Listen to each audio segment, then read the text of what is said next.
What if Batman commanded Deep Space Nine? Section 1.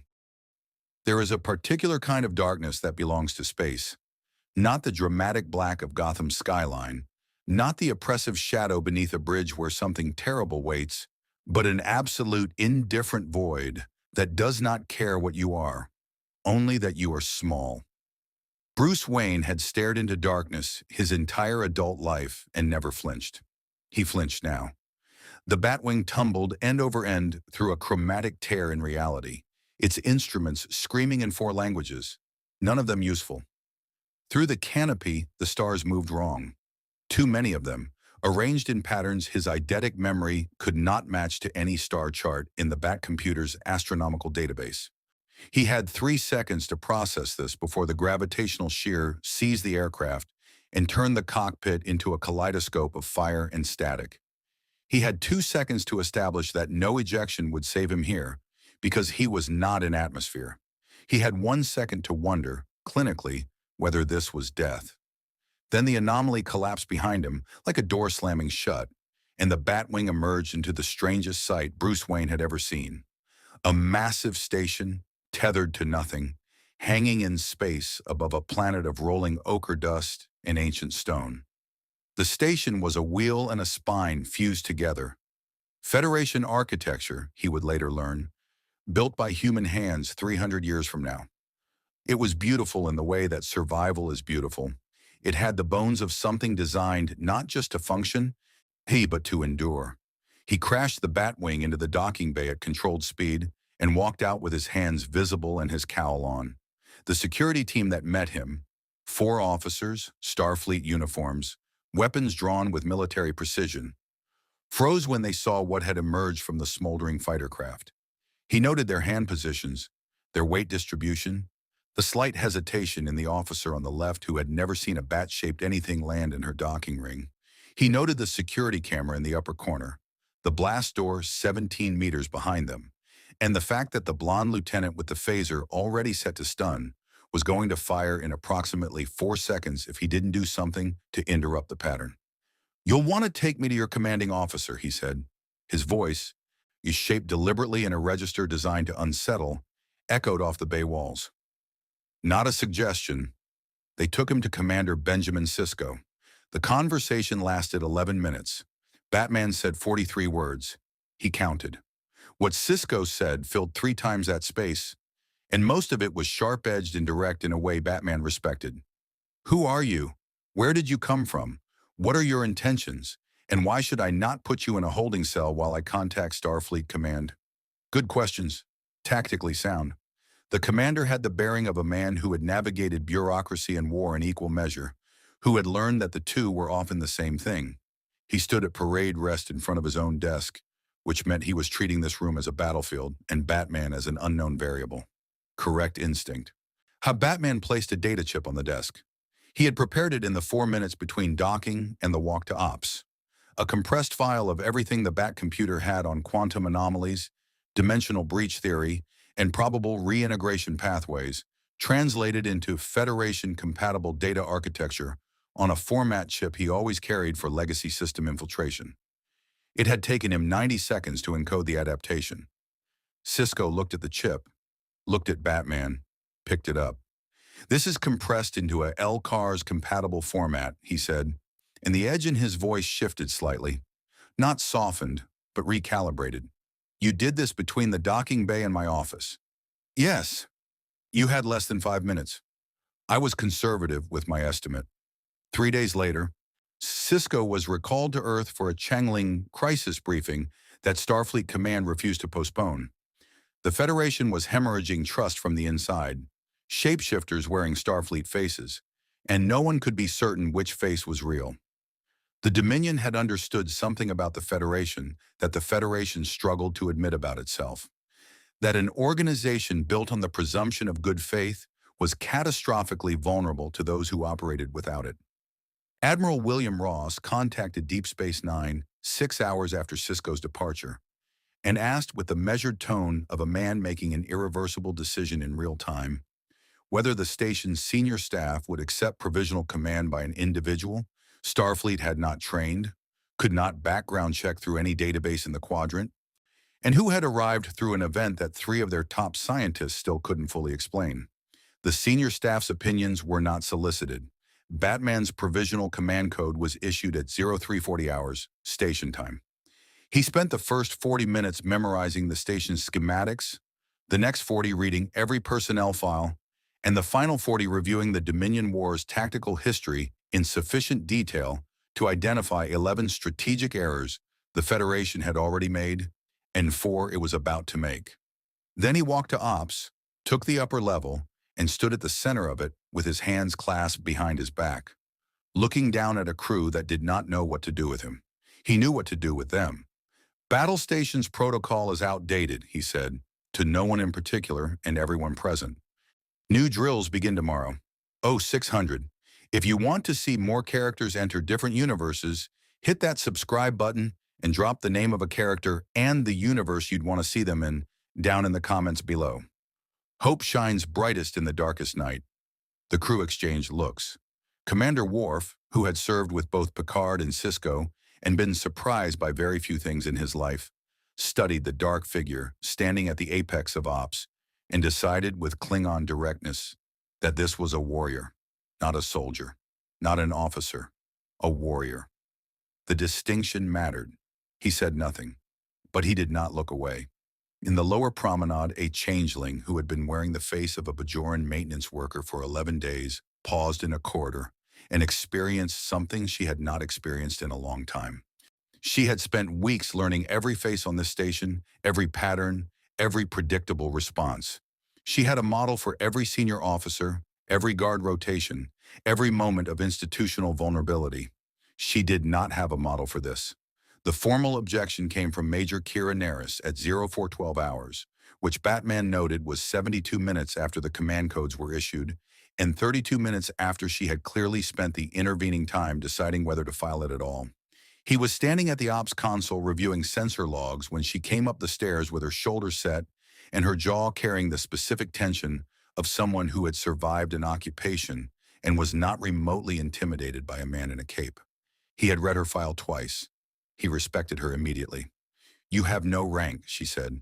Well, not accusation, statement. She was precise in her anger, which meant she was good at it. No commission, no Starfleet training, no authority that any regulation in this quadrant recognizes.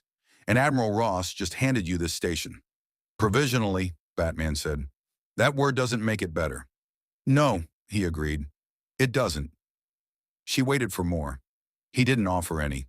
He had learned early in Gotham that silence was the most powerful negotiating tool available to someone who didn't need the other person to like them, and that the people who rushed to fill silence were the ones who needed something. Kira Nerys did not rush to fill it.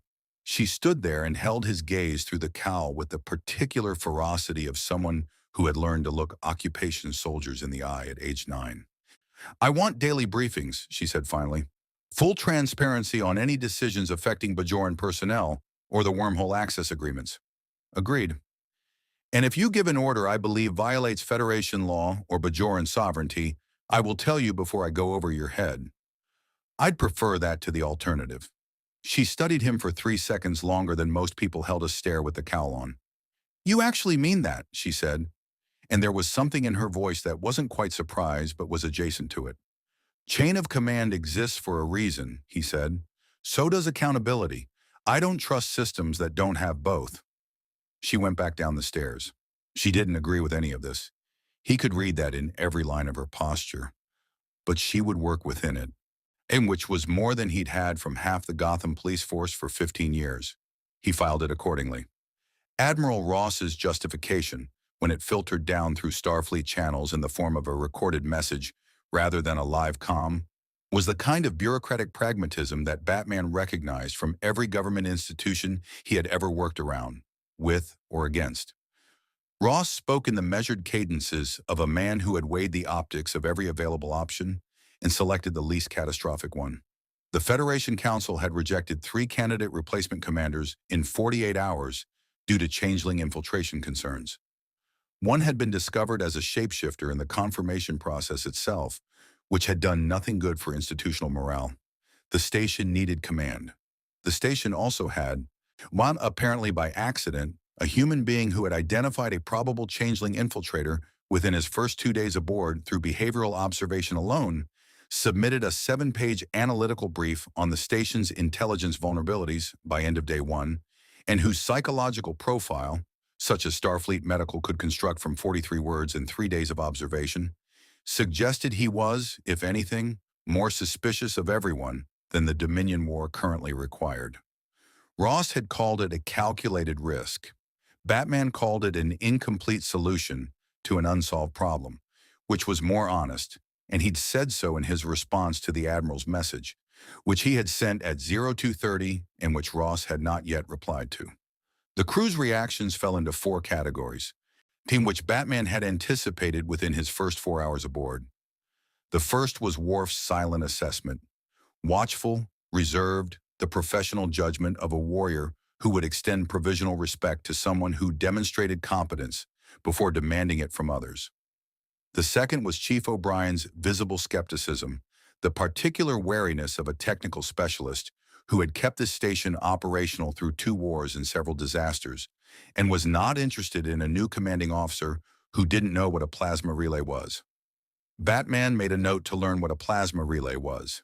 The third was Dr. Bashir, whose reaction was the most complex, genuine scientific curiosity at the anomaly of Batman's existence fighting with institutional loyalty and a very well-concealed anxiety that Batman logged for future reference.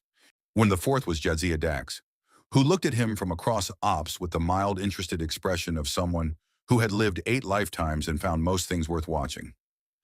"You know," she said when he passed her console at 0600, "Curzon once told me the most dangerous person in any negotiation is the one who doesn't need the room to like them. Your previous host knew what he was talking about. He usually did." She paused. "The crew will follow orders. They're professionals. But following orders and trusting your command are different things." "I know. How do you plan to earn the second one?" He stopped. It was a genuine question, asked without challenge.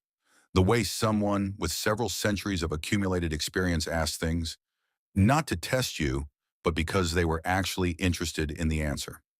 He considered it for a moment with the same honesty he would have given Alfred. "I'm not," he said. "Trust takes time. We don't have it. What I can do is be right often enough that they stop needing to trust me and start needing my judgment. That's not the same thing, but it's functional." Dax tilted her head slightly.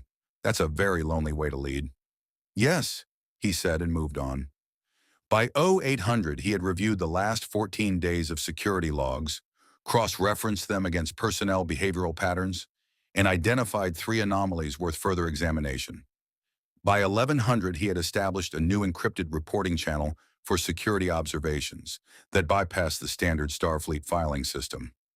Not because he distrusted Starfleet, but because any system with a standard filing protocol had a standard vulnerability.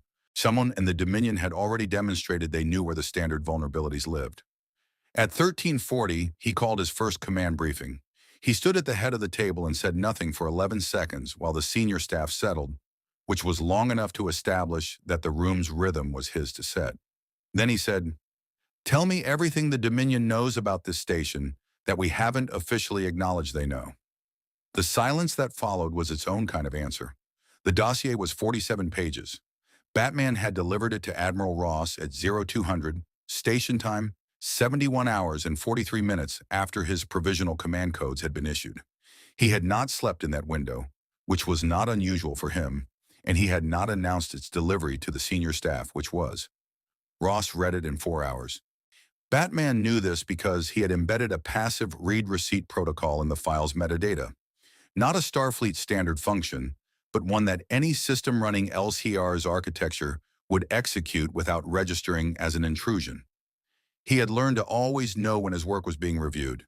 In Gotham, the difference between a briefing that reached the commissioner's desk and one that disappeared into someone's filing system had occasionally meant the difference between a kidnapping victim recovered and one who wasn't. Ross's reply came at 0631. It contained 2 words: "Confirm Cassidy." Lieutenant Commander Elara Cassidy had been assigned to DS9's Strategic Operations Division 14 months ago. Her service record was immaculate. Her psychological evaluations were the cleanest Batman had ever read, in which was the first thing that had flagged her. Not because clean evaluations were suspicious in themselves, but because genuinely clean evaluations had texture. They had the small frictions and recoveries of a real person moving through institutional life.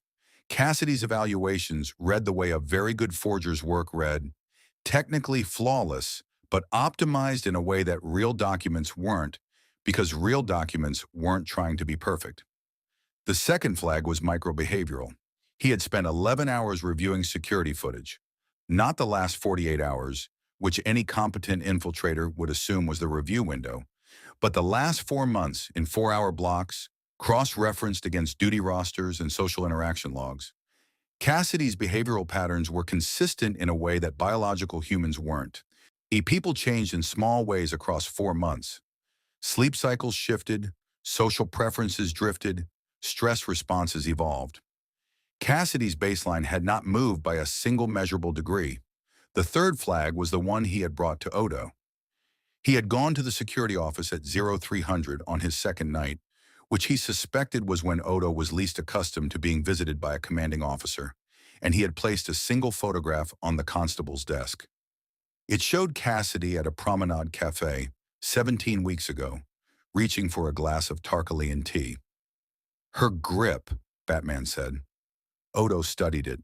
His expression was the particular stillness of a being who had once been liquid and understood shape in a way no solid creature fully did. She's holding the glass with her entire hand, he said slowly. No individual finger differentiation. Humanoids default to a precision grip on cylindrical objects. Thumb and forefinger establish the axis. The remaining fingers provide support but maintain independence.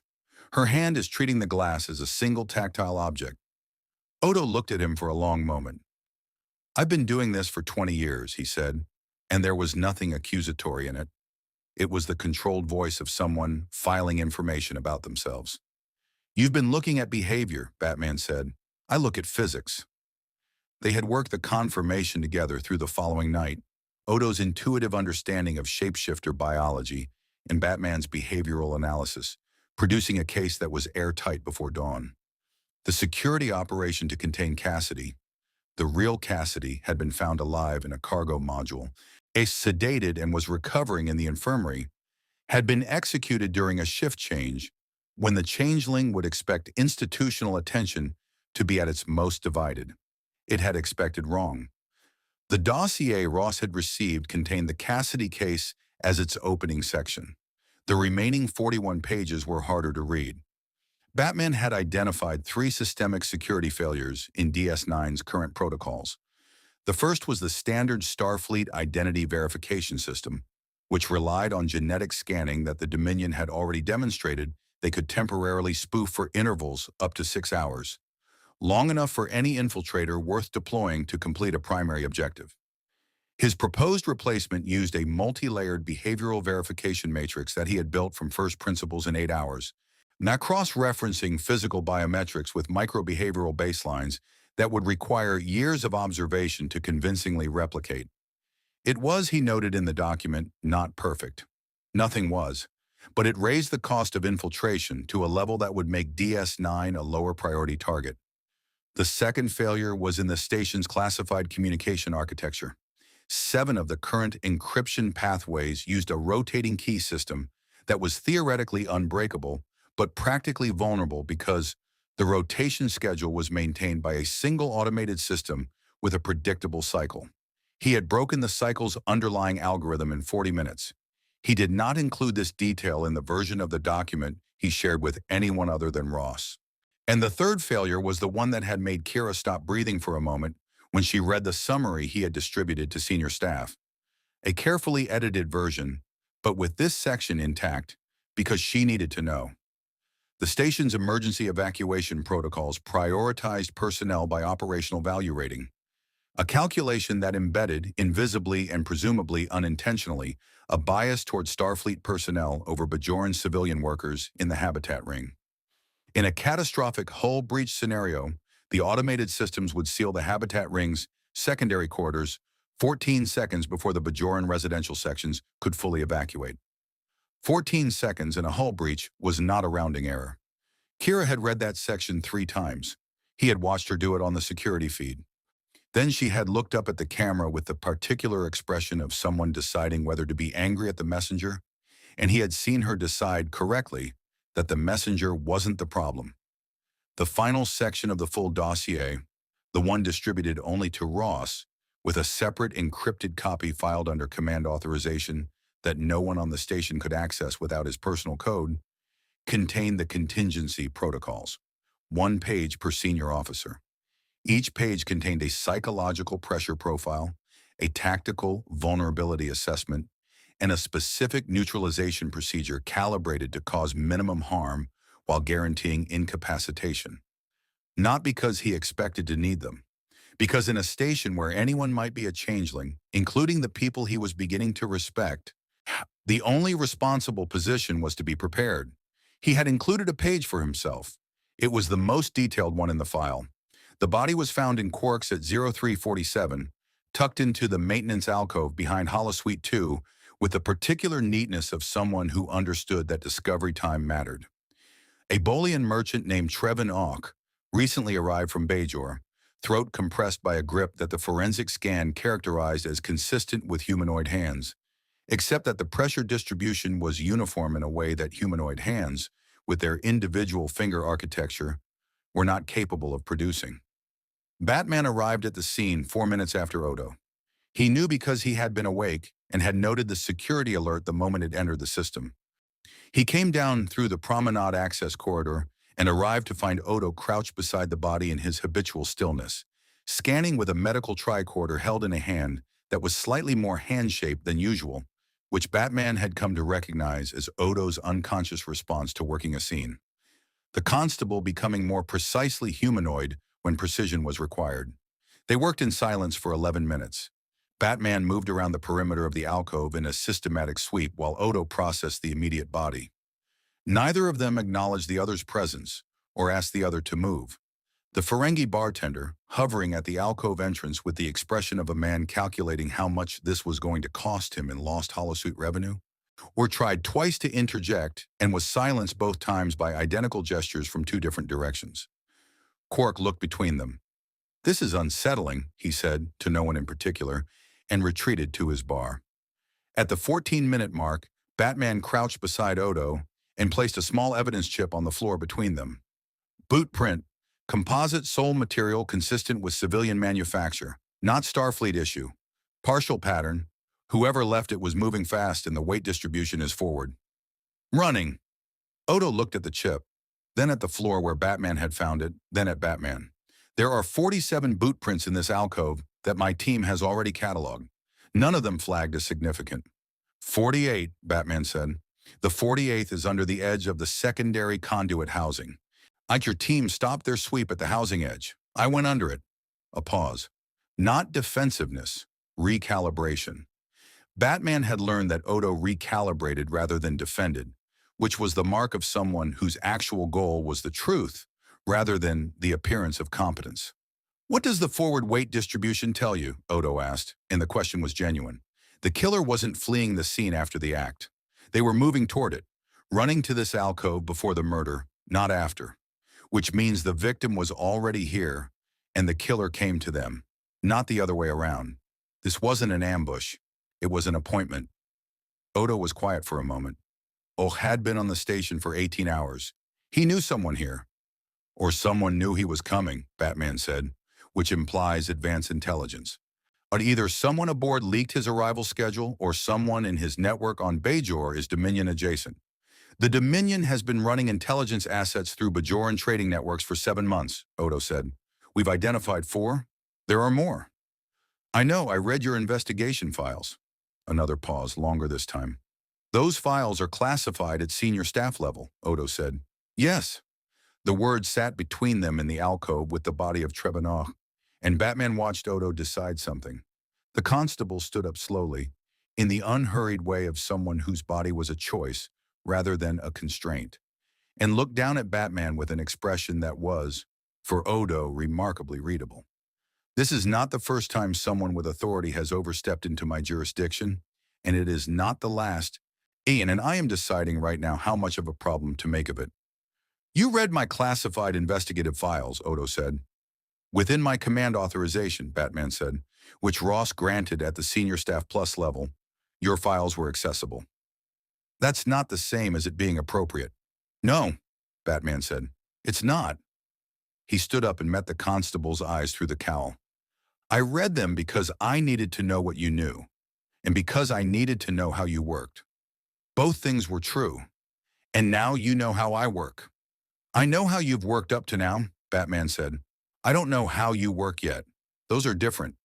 It was possibly the most direct compliment he had ever paid anyone, phrased in the language of operational assessment because that was the only register he trusted himself not to make uncomfortable. When Odo received it the way Odo received most things, without visible reaction, processing it somewhere beneath the surface of his constructed face. They interviewed 14 people over the next 6 hours.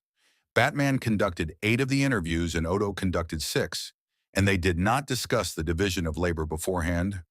It emerged naturally from who was already positioned in the room when each subject arrived. And by the 4th interview, Batman had noted that they were unconsciously calibrating to each other, Odo taking the subjects who responded to institutional authority, while Batman took the ones whose body language said they were more afraid of the unknown than the familiar. And the interviews produced a name, a Bajoran freight coordinator named Selleck, who had communicated with Ock twice in the 3 days before his arrival, and whose comm logs showed a 7-minute gap that couldn't be explained by transmission delay. They found Selleck in a cargo bay on level 4, already dead, with the same uniform compression marks. Batman crouched beside the second body and felt Odo stand behind him. And for a moment, the two of them were still in the cargo bay's low light with the evidence of something patient and methodical laid out before them. And he recognized in that stillness the specific weight of a detective who had looked at too many bodies and learned not to stop looking anyway. It's cleaning up its trail, Odo said. Yes. It knows we're close. It knows I'm here, Batman said. It didn't know that when it made the appointment with Ook. Now it does. It's accelerating. Odo looked at him. That concerns you. It means the next move is ours to force, Batman said, or it's the changelings to take, and I'd prefer it to be ours. He stood up and turned toward the cargo bay exit. I need access to your informant network. That network took 4 years to build, Odo said flatly. I know. I need 3 names from it, the ones closest to the Bajoran freight coordination infrastructure. He stopped at the door and looked back. I'm not going to burn them, Constable.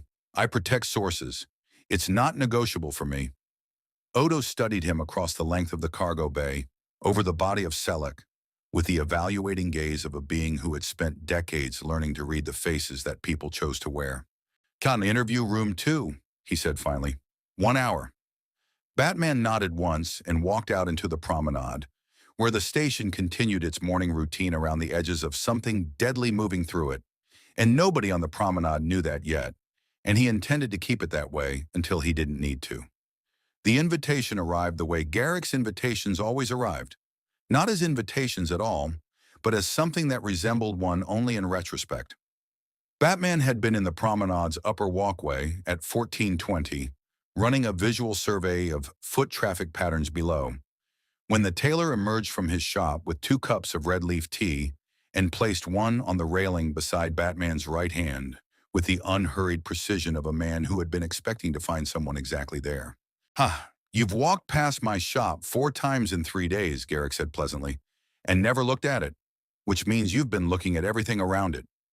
Batman looked at the tea, then at Garrick. The man was compact and self-contained in the way of someone who had learned to occupy exactly as much space as the situation required and never a centimeter more. His smile was the kind that had been engineered over decades to appear entirely genuine, which made it one of the least genuine things Batman had ever seen. He cataloged it with the professional appreciation of one craftsman observing another's work. Elam Garrick, Batman said, former Obsidian Order operative. Exiled under circumstances Starfleet's file describes as disputed, and your own account describes as a simple misunderstanding. Currently the only Cardassian on the station. The shop is a deliberate choice. Optimal sightlines to the promenade's main thoroughfare, secondary access to the habitat ring's maintenance corridors through the back workroom, and a professional cover that requires people to stand still and talk to you while you hold sharp instruments. Garrick's smile didn't change. If anything, it settled in more comfortably, the way a mask settles when the person behind it decides to stop pretending it's a face. "You've done your reading," he said. "Starfleet's file on you is incomplete," Batman said. "You wrote most of it." A pause. The smile shifted, not disappearing, but recalibrating into something that had less performance in it and more genuine interest. "Now that," Garrick said, "is a more interesting opening than I expected." He lifted his own cup. "Will you sit down?" They took the corner table of the replimat, which Garrick chose and which Batman would have chosen himself. Maximum sight lines, minimum approach vectors, far enough from the counter that conversation didn't carry. They sat at a diagonal to each other rather than face to face, which was Garrick's habit and which Batman adopted without comment because it was tactically correct and because mirroring a source's preferred geometry was elementary. "I've been watching you work," Garrick said. The Cassidy identification was impressive. Most people look for what's wrong with a changeling. When you looked for what was too right. "Most people's instinct is to search for the flaw in the forgery," Batman said. "The better question is what the forger optimized for. Optimization always leaves a signature." "Yes," Garrick said with genuine warmth that was somehow more unsettling than the performed kind. "It does." He turned his cup in his hands with the absent precision of someone whose hands were rarely still. "I should tell you that I like Commander Sisko a great deal. I find I'm not entirely certain what to make of you." "You don't need to make anything of me," Batman said. "Now you need to decide whether what I'm doing on this station is useful to you. And is it?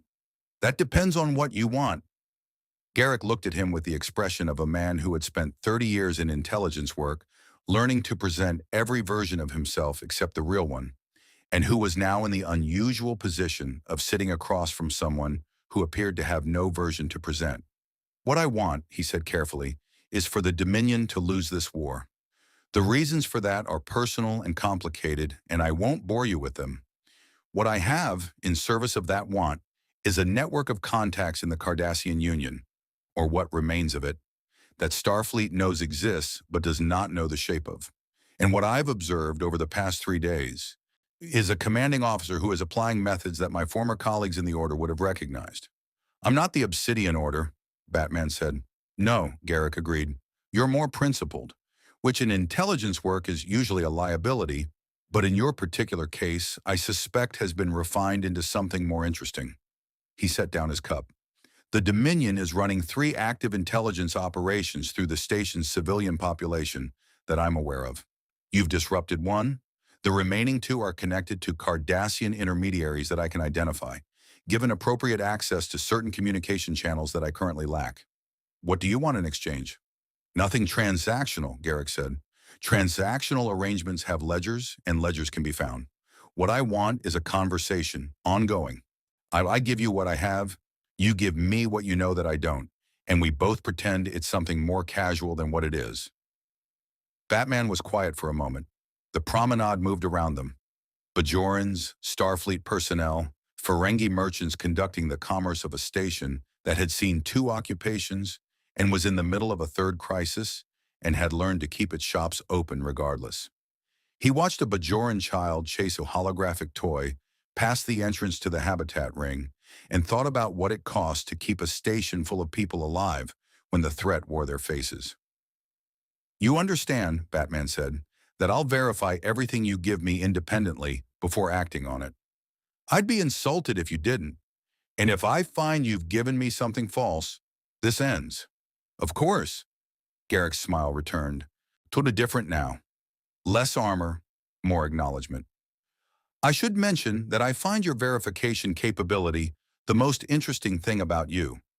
In my experience, the most dangerous intelligence operatives are not the ones who know the most. They're the ones who know exactly which questions to ask." He stood collecting his cup with the unhurried grace of a man who had survived things that would have destroyed most people and had come out the other side with excellent posture. "I'll leave you something at the shop tomorrow, a piece of fabric you ordered, should anyone ask.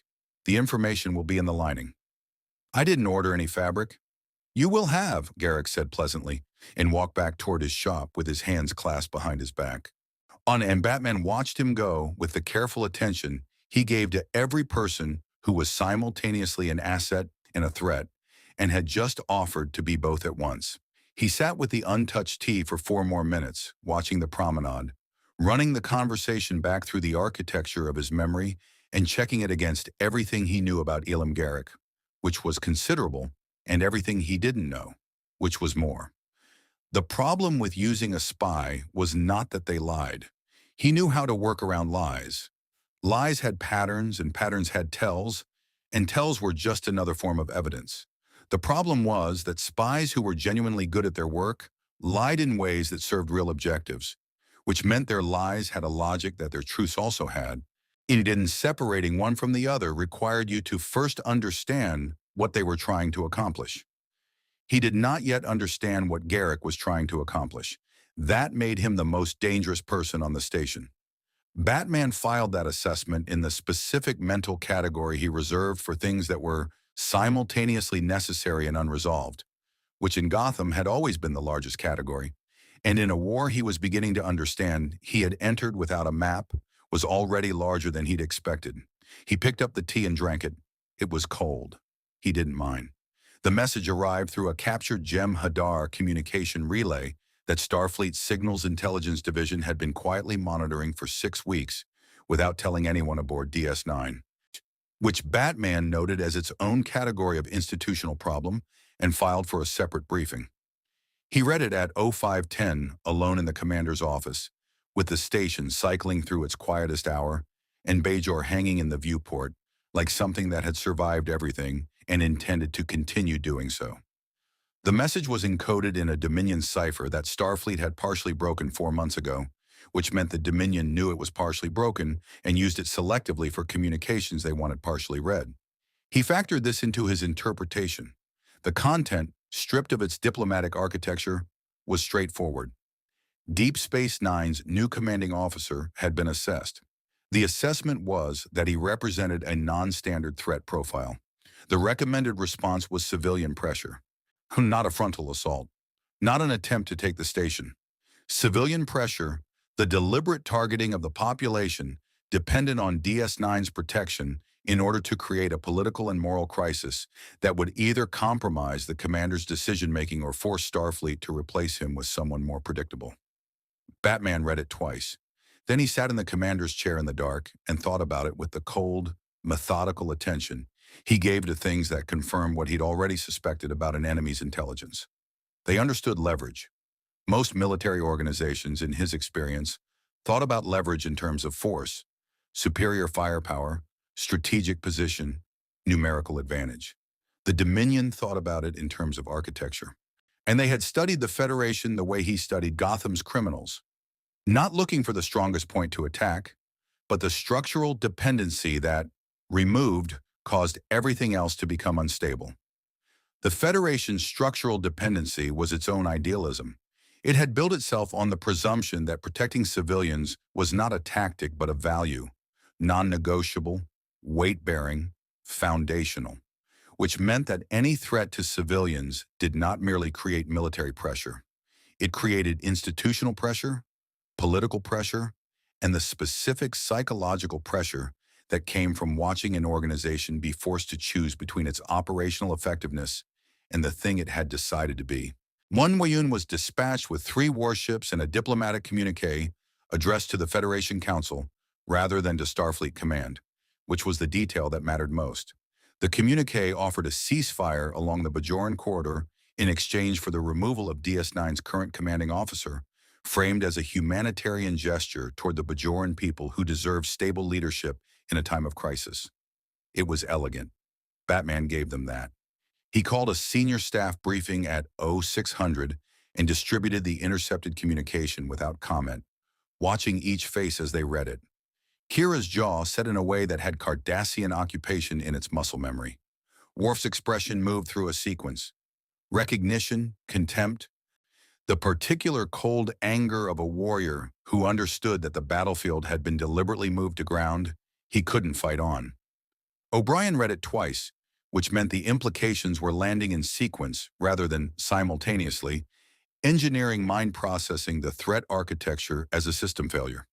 Dax read it once, set it down, and looked at Batman with the evaluating calm of someone who had lived through enough political crises to know that the first response was rarely the right one. Bashir looked up from his copy with something that was not quite fear and not quite anger, but occupied the territory between them. "They're threatening civilian shipping lanes," he said. "The Bajoran agricultural convoys from the southern settlements. If they disrupt those, 12,000 people in the habitat ring depend on supplemental food shipments for 31% of their nutritional baseline," Batman said. "Interrupting the convoys for 3 weeks creates a humanitarian crisis. 6 weeks creates a political one. The Bajoran government would be forced to formally request my removal as a condition of any negotiated settlement." "Would Starfleet comply?" O'Brien asked. "Starfleet would face significant institutional pressure to comply," Batman said. "Whether it would is Admiral Ross's calculation to make, not mine." "So what do we do?" Kira asked, and the question was sharper than its words. She was asking not just tactically, but morally, because the Bajoran people in this equation were her people. And she was sitting at a table where that fact was being weighed against strategic considerations. And she wanted to know who was doing the weighing. He had anticipated this question. He had prepared 3 responses, calibrated to 3 possible rooms. A room that needed reassurance, a room that needed pragmatism, a room that needed honesty. He looked at Kira and chose the third. "We don't negotiate the command structure," he said. "Not because I'm not expendable. Everyone is expendable. But because accepting that framework tells the Dominion that civilian pressure works against the station. And once they know that, every commander who comes after me faces the same leverage deployed at higher intensity.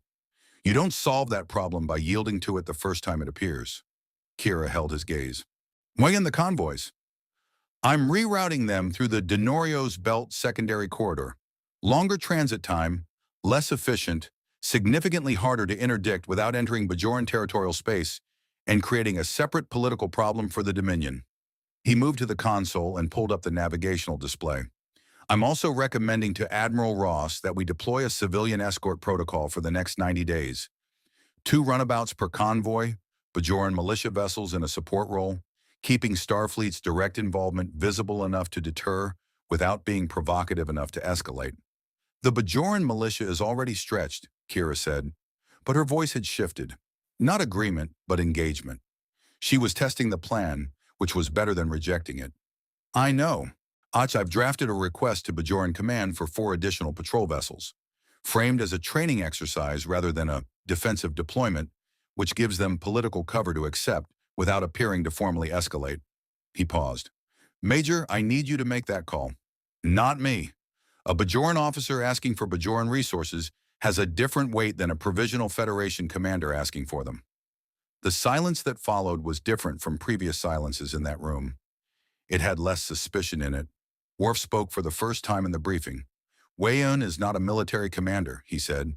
"He will not be satisfied with a tactical failure. He will escalate." "Yes," Batman said, "he will. And when he does, he'll move from indirect pressure to direct confrontation, which is tactically worse for him and better for us. The convoy strategy is not a solution. It's a forcing function. I want him to escalate." Dax tilted her head slightly. "You want a direct engagement." "I want a direct engagement on ground I've prepared," Batman said, "rather than a slow humanitarian crisis on ground he's prepared. Those are not the same thing." He looked around the table. "Wishun is coming to this station with a diplomatic cover story and a weapons payload. I intend to remove the cover story before he arrives, so that when he gets here, everyone in this quadrant can see exactly what he is." "How?" Bashir asked. Batman reached into his suit and placed a data chip on the table. "Garrett gave me this yesterday. It's a partial manifest of the 3 warships' weapons configuration, wholly obtained through Cardassian intelligence channels that the Dominion doesn't know are compromised." He looked at the chip on the table. "It includes 3 pieces of information that, properly distributed to the Federation Press Corps and the Bajoran government simultaneously, make it impossible to frame this deployment as anything other than a military offensive against a civilian population center." Another silence. Longer. You're going to publicly expose them, Kira said slowly. I'm going to let the evidence expose them, Batman said. I'm just going to make sure the evidence is where people can see it. The Jem'Hadar soldier's name was Taraniklan Host, 3rd of the Ninth Vanguard, and he had been aboard the station for 6 hours before Batman knew he existed. The capture had been O'Brien's work. He executed with the particular competent ferocity of a man who had fought the Cardassians and the Dominion and several things in between, and had learned that the interval between identifying a threat and neutralizing it should be as short as engineering could make it. The soldier had arrived concealed inside a cargo container delivered through a civilian freighter whose manifest listed industrial replication components. He had been in the container for 31 hours, which meant the Dominion had placed him before Weiyun's diplomatic communique was sent. The threat and the infiltrator dispatched simultaneously, one visible and one not. The visible threat designed to draw attention toward itself and away from the invisible one. Batman had flagged the freighter's arrival on his second day aboard. Not because anything in the manifest was overtly suspicious, but because its docking request had been processed through a channel that DS9's new intake routing normally reserved for priority medical shipments, which was an administrative anomaly too small for automated systems to catch and too specific to be accidental. He had marked it for physical inspection and said nothing further, and O'Brien's team had found Taraniklan Host behind the replication components with a tactical data device that was still transmitting when they pulled it from his hand. The transmission had been broadcasting for 40 seconds before they stopped it. 40 seconds was enough. Batman reviewed the partial outgoing data in the security office and identified what it contained. The new convoy routing he had briefed to senior staff 8 hours earlier. One, not a leak. The transmission's architecture indicated a passive sensor sweep rather than an active intelligence handoff, which meant the soldier had been positioned to receive and relay information rather than extract it deliberately, which meant the Dominion had anticipated the routing change before it was made, had positioned an asset to confirm it, and had a tactical response prepared for whatever route he chose. He went to the holding cell alone at 0200. The Jem'Hadar were engineered for war in the specific, thorough way that only a civilization that thought about war as a design problem rather than a human failure could manage. Taraniklan Host was large and gray-white and absolutely still in the corner of the cell. To Ketracel white withdrawal beginning its first stages. Another 6 hours and he would be past the threshold where most humanoids could function cognitively. Batman had read everything Starfleet Medical had on Jem'Hadar biology on his first day. He had noted the withdrawal timeline with the same clinical attention he gave to every vulnerability, not out of cruelty, but because information was information, and the only ethical question was whether you used it. He stood outside the force field and looked at the soldier for 30 seconds without speaking. You transmitted partial convoy routing data, he said. What you didn't transmit, because you didn't have it yet, is the secondary defensive configuration I implemented after the briefing, the one your fleet hasn't accounted for. He paused. I need to know what Weiyun does when his tactical models don't match what he finds. The Jem'Hadar looked at him. The eyes were pale and flat and designed, which Batman found easier to work with than eyes that were designed to look human. Design had structure, structure had logic. Logic was navigable. I will tell you nothing, Taraniklan Host said. I know, Batman said. You're not going to tell me anything I directly ask you. Jem'Hadar are trained against direct extraction. You've been conditioned to recognize interrogation architecture and resist it. He tilted his head slightly. So I'm not going to interrogate you. He pulled a chair from the corridor, reversed it, and sat with his arms across the back. A deliberately casual posture, the geometry of a conversation rather than an examination. Weiyun sent a communique to the Federation Council 48 hours ago, offering a ceasefire in exchange for my removal. You were placed in that freighter before the communique was sent, which means this operation has two components that Weiyun is running in parallel, the diplomatic track and the tactical track, and they're not coordinated with each other. Nothing in the Jem'Hadar's face moved. That's not a question, Batman said. I'm not asking you to confirm it. I'm telling you what I know because I want you to understand that the tactical track has already failed. The convoy routing you transmitted is incomplete. The defensive configuration you don't have makes the data you sent useless. He paused. What I'm interested in is whether Wei-Yun knows the tactical track has failed yet. Because if he does, his next move is escalation. And if he doesn't, his next move is arrival. 3 warships, diplomatic cover intact, confident in intelligence that's already outdated. The cell was very quiet. The withdrawal would be moving through the Gem Hadar's nervous system like static, and Batman watched the precise, minimal way the soldier managed it, not suppressing the symptoms, but disciplining his engagement with them, treating his own biology as an external condition rather than an internal experience. It was, in its way, one of the most recognizable things he had ever seen. The colony on Velos 4, Batman said, and something shifted in the cell. Not visible, but present, a change in the quality of the stillness. Wei-Yun's secondary operation, not the convoys, not this station. Velos 4 is the actual target. It in this station is the distraction. He watched the Gem Hadar's breathing. I don't have confirmation. I have a pattern analysis and 3 data points, and the fact that Starfleet hasn't received any intelligence about Velos 4 in 11 days, which is 11 days longer than normal reporting cycles. He leaned forward slightly. 22,000 people on Velos 4, agricultural colony, no military assets, no strategic value, maximum civilian impact, minimum military cost. Torniklon host was silent for 41 seconds. Batman counted. The attack on the colony is not a secondary operation, the Gem Hadar said finally, and his voice had the specific flatness of someone not choosing to tell the truth so much as being unable to sustain the cost of the alternative. It is the primary one. Tony, this station is the distraction. Batman absorbed this. He had suspected it. Suspicion and confirmation were different weights. When, he said. 31 hours. He stood up, placed the chair back against the corridor wall, and walked toward Ops with his mind already 3 moves ahead of the conversation he'd just had. Com to Admiral Ross, emergency runabout deployment to Velos 4. The question of whether the convoy rerouting was still worth maintaining, given that it had served its purpose of keeping the Dominion confident in their own intelligence picture. He was in the turbo lift when he became aware that Sisko was standing in the observation corridor behind the holding cell's monitoring window. The commander had returned from Earth 2 hours ago, apparently, and had apparently been watching the interrogation from the moment Batman sat down. He stopped. He turned. Sisko was a silhouette in the corridor's low light, and Batman could see on his face the particular expression of a man who had just watched something he couldn't fully characterize.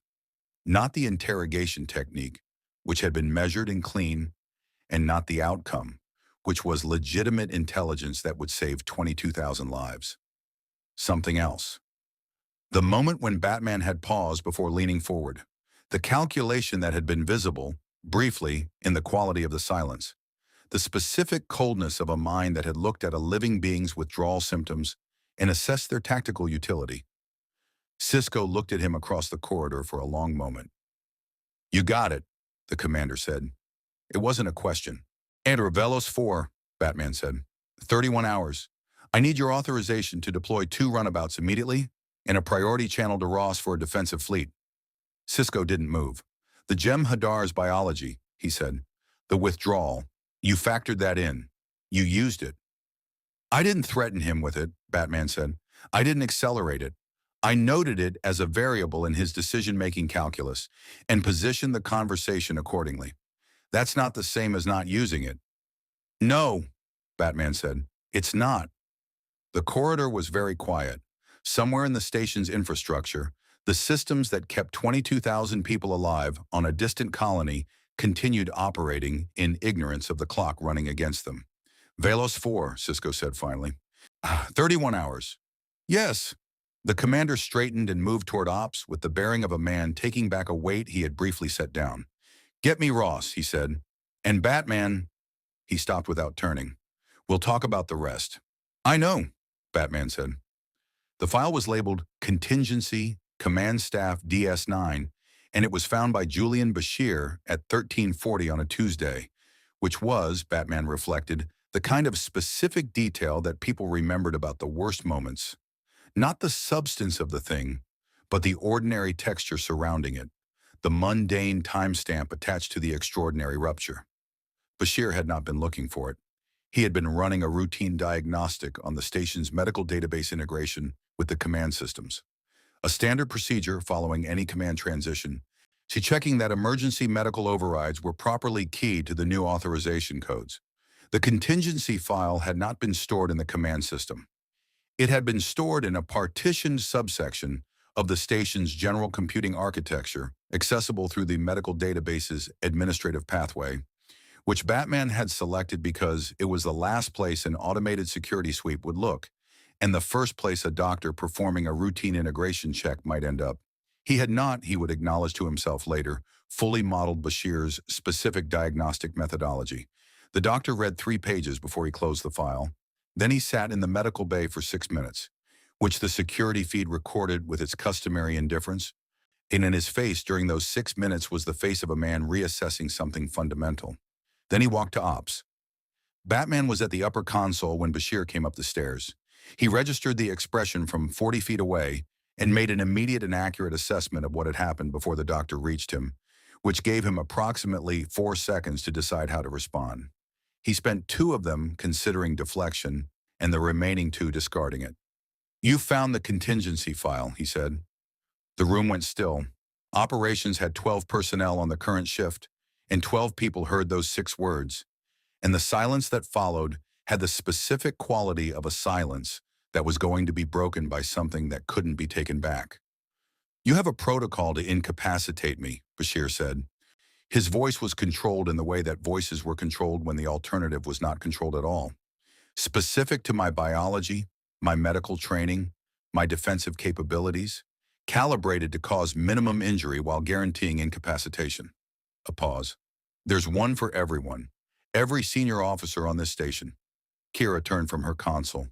Worf was already still, which meant he had been listening since Batman spoke.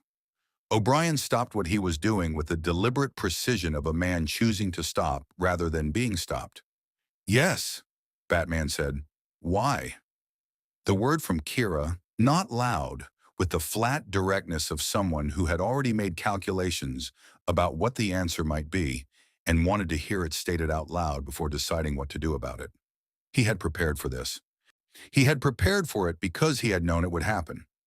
Not the specific mechanism of discovery, but the discovery itself, which he had considered inevitable from the moment he created the file.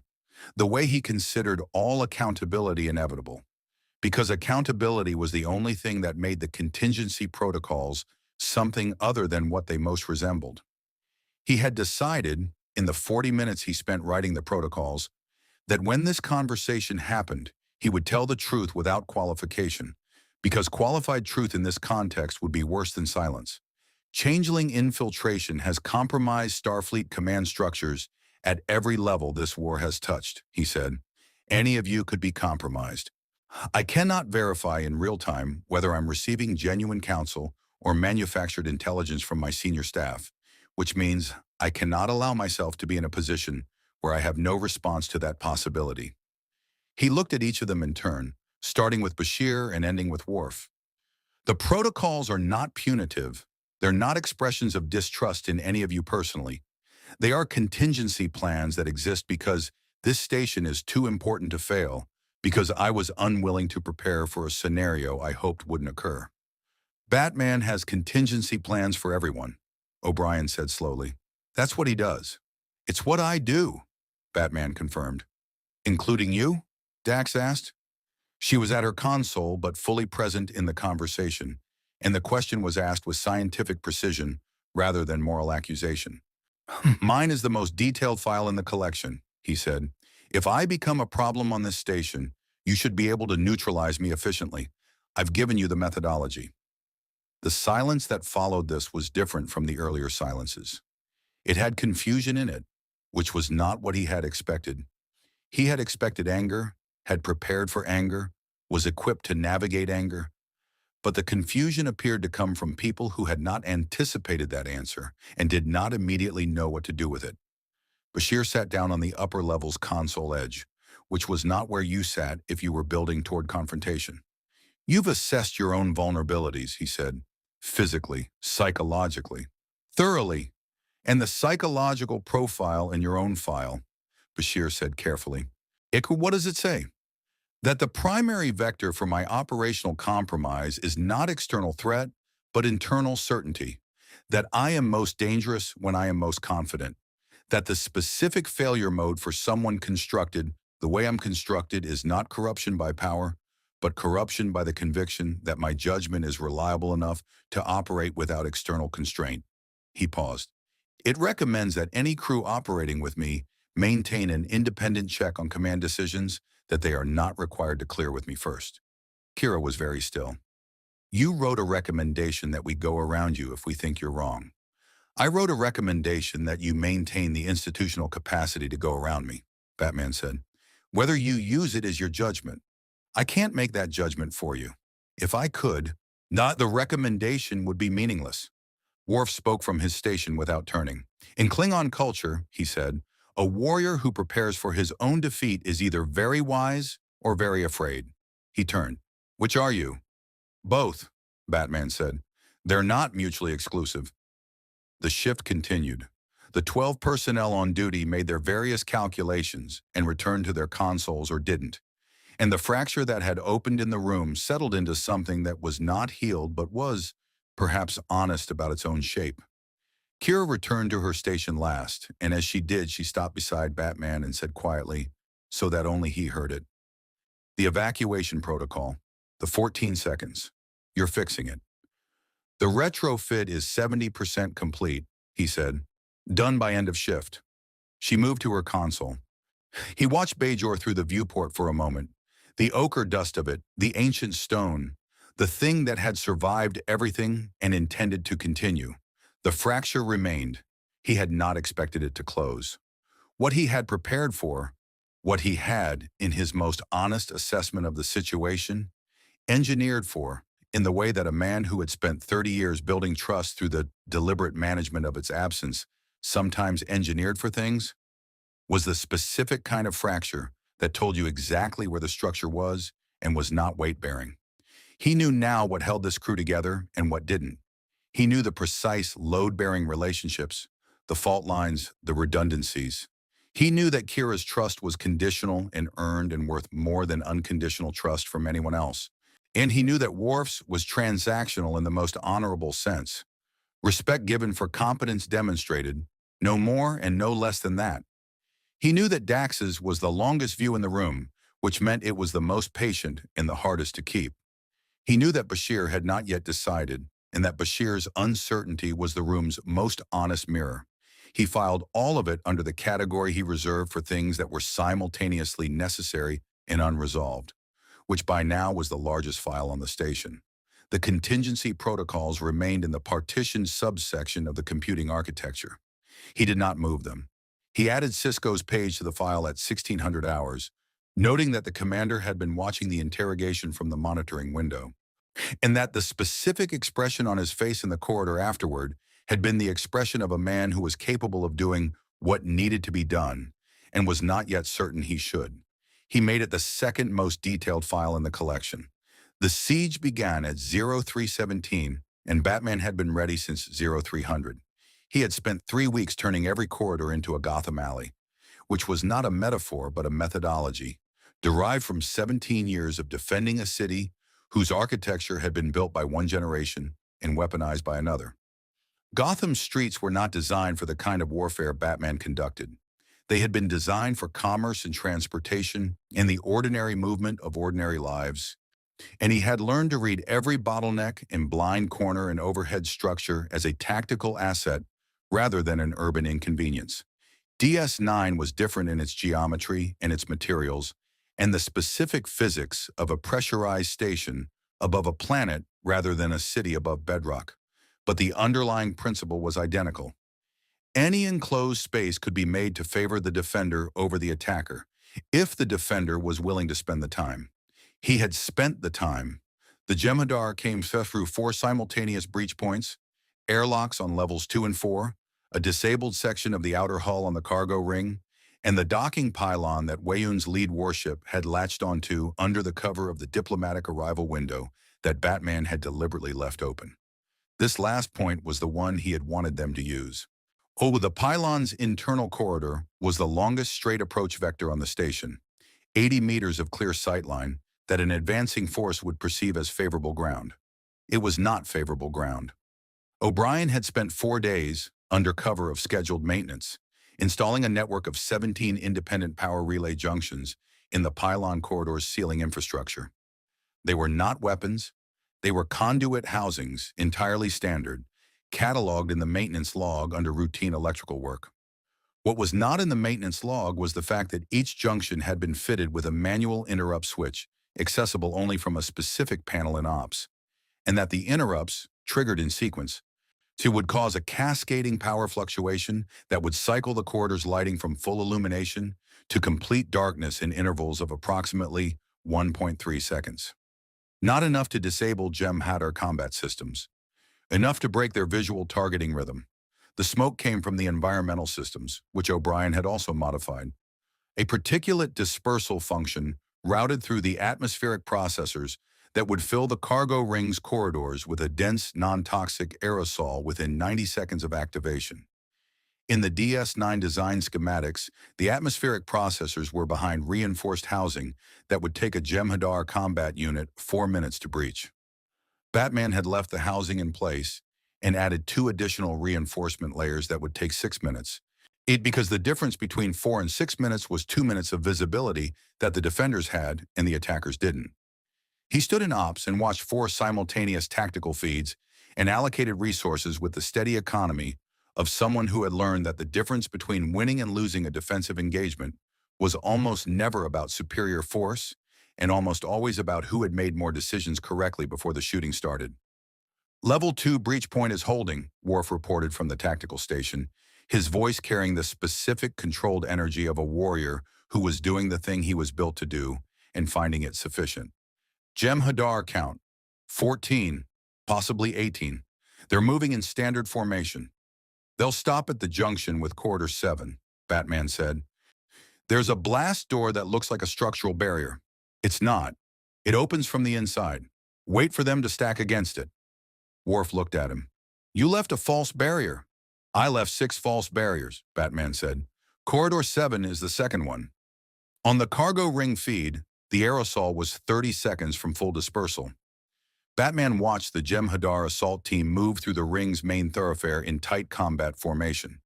Disciplined, fast, exactly as Starfleet's tactical manuals described them, which was precisely the problem with Starfleet's tactical manuals. They described how Jem'Hadar fought in conditions that favored Jem'Hadar. They did not describe how Jem'Hadar fought in conditions that had been specifically engineered to make them fight differently.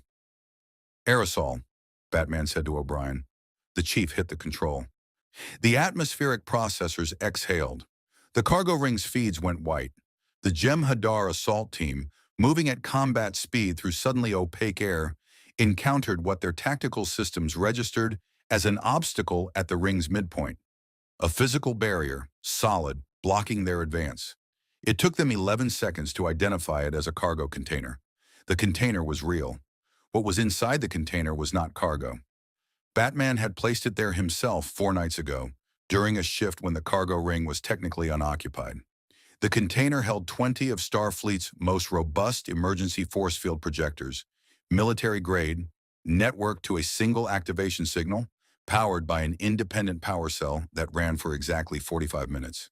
When the first Jem'Hadar touched the container, the projectors activated. The force field enveloped a 15-meter radius around the container and snapped to maximum intensity, and 12 Jem'Hadar were inside the field boundary when it came up, and they hit it simultaneously, and the ops feed registered their impacts as a cascade of energy readings that spiked and settled and left 12 combatants on the floor of a corridor they had thought was open ground. Cargo ring secure, Batman said. O'Brien, dispatch containment team. Be thorough.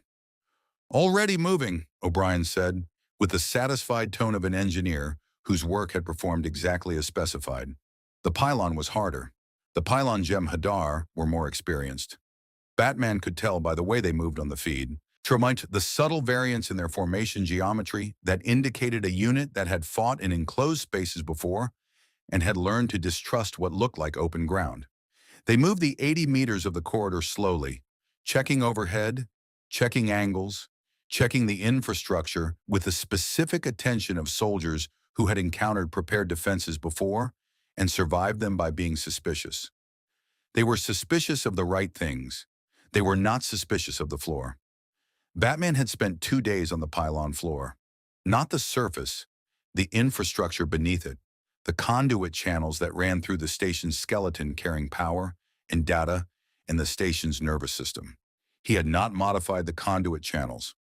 He had mapped them with enough precision to know that the pylon corridor's floor had 11 sections of composite paneling that were attached to the conduit housing below, rather than to the station's structural frame, which meant they were load-bearing in a very specific and limited way, and that the load they were bearing was the weight they had always borne, and that they had never been designed to bear the weight of 18 Jem'Hadar in combat armor moving at speed. The third section gave way first, then the seventh, then the second and the ninth in sequence, and the Jem'Hadar unit that had survived 17 campaigns through 3 quadrants dropped into the conduit channels below the pylon corridor with a series of impacts that the structural sensors recorded as significant, and that Batman, watching the feed, he registered as the specific feeling he never allowed himself to feel until after. The cold, clean recognition that the preparation had been sufficient. Worf's team took the remaining Jem'Hadar on levels 2 and 4 with a directness that required no particular tactical architecture because Worf was fully capable of conducting his own version of a corridor engagement and needed no assistance beyond knowing where the enemy was and what they were carrying.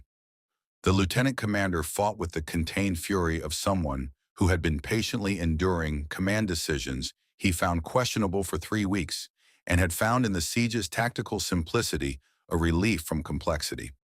It took 41 minutes.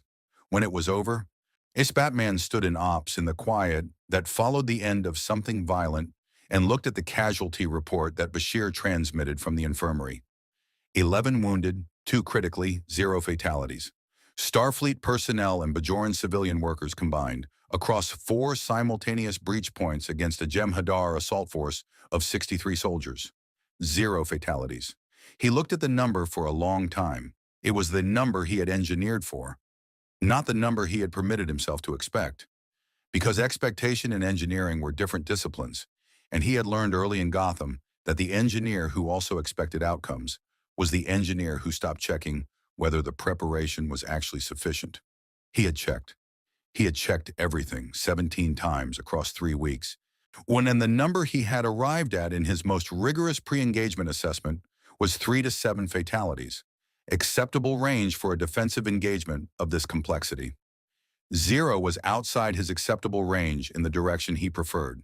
He filed it in the category he reserved for things that were better than he had modeled, which was smaller than the other categories, and which he checked most carefully, because outcomes better than modeled were as dangerous as outcomes worse than modeled. They told you that your model was incomplete, and an incomplete model in the next engagement killed people with the confidence you had borrowed from the last one. Kira came to stand beside him at the viewport without speaking. Below them, Ebajer turned in the slow, indifferent way of a planet that had watched empires arrive and leave, and had outlasted all of them. You knew where every one of them was going to be, she said. I knew where the architecture would put them, he said. It's not the same thing. Architecture creates probability. It doesn't create certainty. She was quiet for a moment. There's a word in Bajoran, she said, for someone who wins by making the world into the shape of their mind before the fight begins. She paused. It's not a comfortable word. I know, he said. In the holding area 3 levels below, Wayun was asking to speak with Admiral Ross and had been asking for 40 minutes and would continue to ask for as long as it took. In his diplomatic cover was gone, Batman had distributed Garrick's weapons manifest data to the Federation Press Corps and the Bajoran government simultaneously at 0300, 17 minutes before the breach, timed so that the attack began against a diplomatic backdrop that had already publicly collapsed. The 3 warships were holding position outside weapons range with the specific paralysis of a military force whose political authorization had evaporated while they were still in transit. Somewhere in the Gamma Quadrant, the female changeling received the battle report and was, Batman suspected, doing what he would do in her position, not grieving the tactical failure, but modeling what it revealed about the mind that had caused it, and deciding whether to adjust her approach or change her objective entirely. He did not know which she would choose. He was already preparing for both. Sisko returned to the commander's chair at 0900 on a Wednesday, which was, Batman noted, as ordinary a timestamp as any other, and perhaps more honest for that. The formal handover took 11 minutes. The provisional command codes were revoked through a Starfleet authorization sequence that required 3 confirmations and produced, at its conclusion, a single line of text on the ops display. Command authority restored. Commander Benjamin Sisko.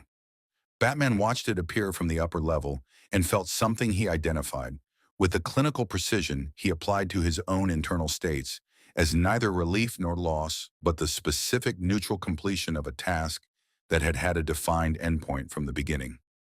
He had known, while from the moment Ross issued the provisional codes, that this was a temporary assignment. He had structured everything he did on that understanding, not as a limitation, but as a clarifying constraint, the way deadlines clarified work and finite resources clarified priorities. He was not building a permanent presence on DS9. He was building a set of conditions that would exist after he left, and the quality of those conditions was the only honest measure of what he had done here. Sisko stood at the center of ops with the bearing of a man who had spent 3 weeks in administrative limbo, being briefed on decisions he hadn't made, and was now reclaiming the specific weight of a command he had built from nothing on a station that had been built by an occupation force, which gave him a relationship to the place that Batman could understand, if not replicate.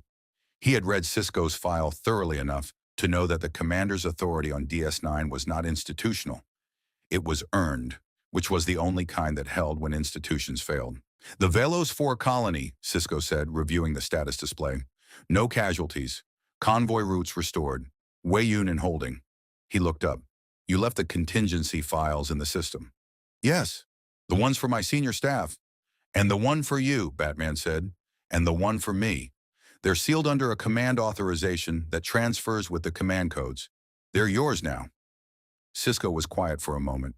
He had the expression of a man deciding whether to delete a tool he found uncomfortable or keep a tool he found uncomfortable. And Batman watched him weigh it with the honest intelligence of someone who had stared at his own reflection in the window of the Dominion War long enough to know that comfort and necessity were rarely the same category. I'll review them, Sisko said finally. That's all I ask. The senior staff had assembled in ops for the transition.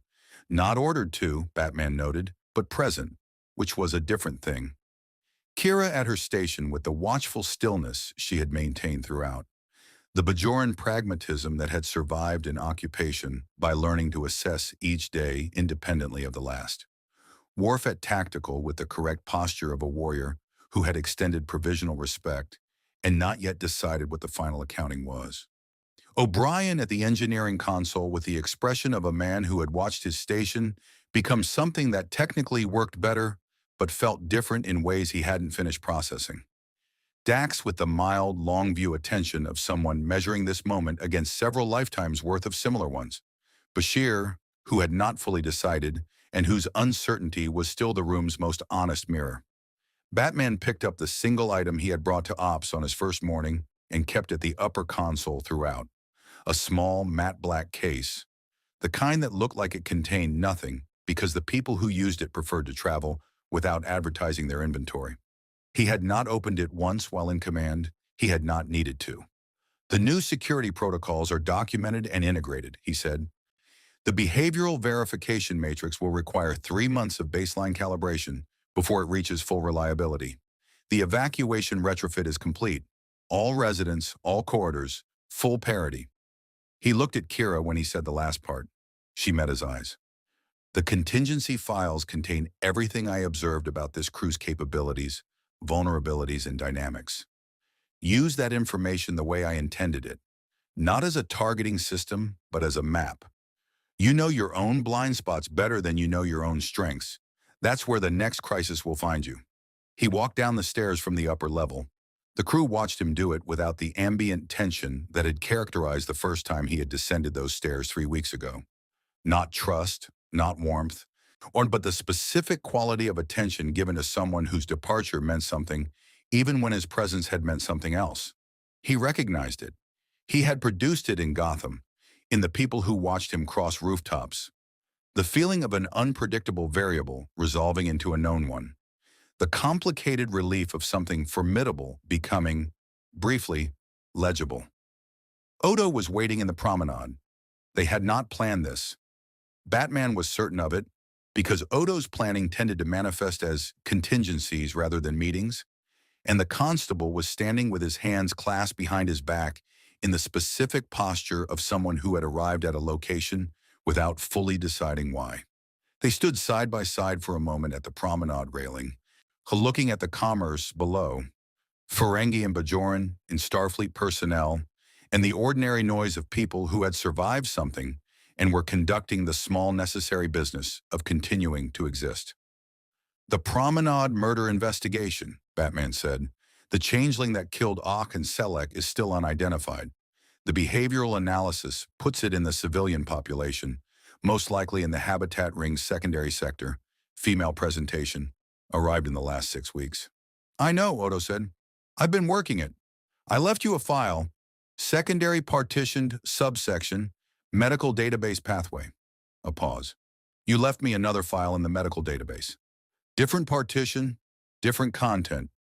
Batman looked at the promenade. "It's everything I found in the security footage across the last 3 months that didn't rise to the level of actionable evidence, but might look different to someone who knows this station better than I do." He paused. "Which is you." Odo was quiet for a long moment. "You didn't have to do that," he said. "No," Batman said. "I wanted to." He walked toward the docking bay where the Batwing had been repaired, largely by O'Brien, who had approached the alien aircraft with the professional enthusiasm of an engineer encountering a system that obeyed rules he mostly understood, and had been fitted through a collaboration between the Chief and Starfleet's engineering corps. With a navigational interface capable of reading Federation star charts and a communication array that could reach Starfleet command from most locations in the Alpha Quadrant. He did not know whether the quantum anomaly that had brought him here could be reproduced in reverse. He had 3 theoretical models and significant uncertainty about all of them, which was more than he'd had when he arrived and less than he needed to be confident. This did not particularly concern him. He had operated in conditions of significant uncertainty for most of his adult life, and had learned that the solution was not to resolve the uncertainty before proceeding, but to proceed in ways that remained viable across its range. He stopped once at the entrance to the docking bay and looked back at Deep Space Nine. It was a wheel and a spine above a planet of ochre dust and ancient stone, and it had been built by an occupation force to serve an occupation's purposes, and the people on it had taken it and made it into something else through the patient, costly work of deciding what it was going to be. He had spent 3 weeks in the company of people who had chosen, repeatedly and at significant personal cost, to hold a line that was inconvenient to hold. Not because the line was easy, but because it mattered that someone held it and they had decided to be the someone. He understood that. He had understood it since he was 8 years old in a Gotham alley, which was the first time he had learned that the line mattered most when holding it cost the most. The Batwing systems came online in sequence as he ran the pre-flight checks, and somewhere in the station's computing architecture, the contingency files waited in their partition subsections. Sealed, patient, prepared, and the behavioral verification matrix ran its 3-month calibration, and the evacuation routes stood open and equal in every corridor, and the plain, simple tailor's shop maintained its optimal sightlines to the promenade's main thoroughfare. He had not fixed everything on this station. He had not been here long enough, and some things could not be fixed from outside, only from within, by people who had chosen to stay. But the foundations were sound. He had checked. The Batwing cleared the docking bay and moved into space, and Deep Space Nine receded behind him into the black. Dun Bajor turned below with the indifferent endurance of something that had survived everything and intended to continue. Batman set a course toward the anomaly coordinates his models indicated as most probable, and began the calculations for a breach sequence that might or might not take him home, and prepared, as he always prepared, for both outcomes. The anomaly never returned him home. 3 days after the handover, a quantum signature matching the original breach appeared 14 kilometers off Bajor's northern pole and collapsed before a recovery mission could reach it. The Bat computer's models had been wrong about the window. Sisko filed the report with Starfleet's Temporal Mechanics Division and received a response in 6 weeks. It was 3 sentences and contained no useful information.